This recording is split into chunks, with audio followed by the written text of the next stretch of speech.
I've seen recently is David Cronenberg's Crimes of the Future. Great movie. It was dealing with a lot of interesting ideas, particularly with regards to post-climate change, future. A lot of interesting ideas, really great performances, especially by Kristen Stewart.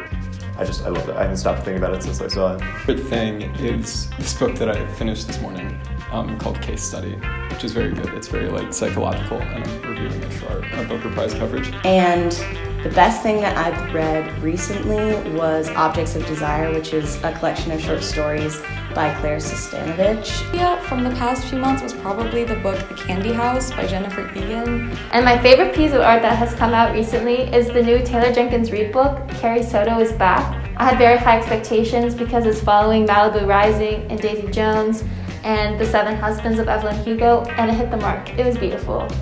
My favorite piece of art that came out this year is Florence and the Machine's new album, Dance Fever. I just love it. It's their first album that they've come out with since 2018. It is so ethereal and magic and infused with a lot of feminine rage, which I'm really into. Piece of art that's come out in the last couple months is definitely Red Taylor's version. I'm a big Swiftie, and I love that we got to experience this album all over again, introduce it to a new group of people, and also get to hear some new tracks from the vault.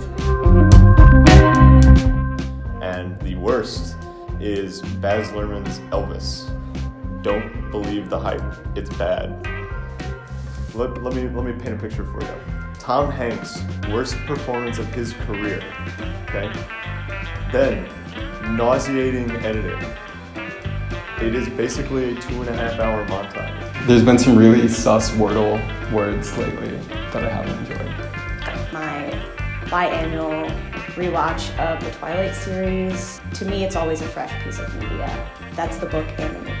Well, I love it because it's camp and I love Robert Pattinson, but it's also so problematic in its representations of women and representations of Native peoples. There are problems. Love-hate relationship. And there aren't a lot of things that I really hated recently, but I would say I'm not a huge Harry Styles fan, but I was disappointed by his most recent album, and I expect to be disappointed again when I see him in Don't Worry Darling. My least favorite piece of art that has come out recently is Licorice Pizza. I couldn't make it past 5 minutes. It was absolutely terrible. Do not watch it. Unfortunately, the new Panic at the Disco album, I listened to it once because I used to be a huge Panic at the Disco fan, and it just kind of falls short. Brendan Urie sounds like he's getting tired, and it makes me sad that I don't really like it that much. My least favorite would probably be the new Batman movie, because it was just way too long and way too dark, and is definitely a film bro kind of movie. So, am I not supposed to say that? No, that's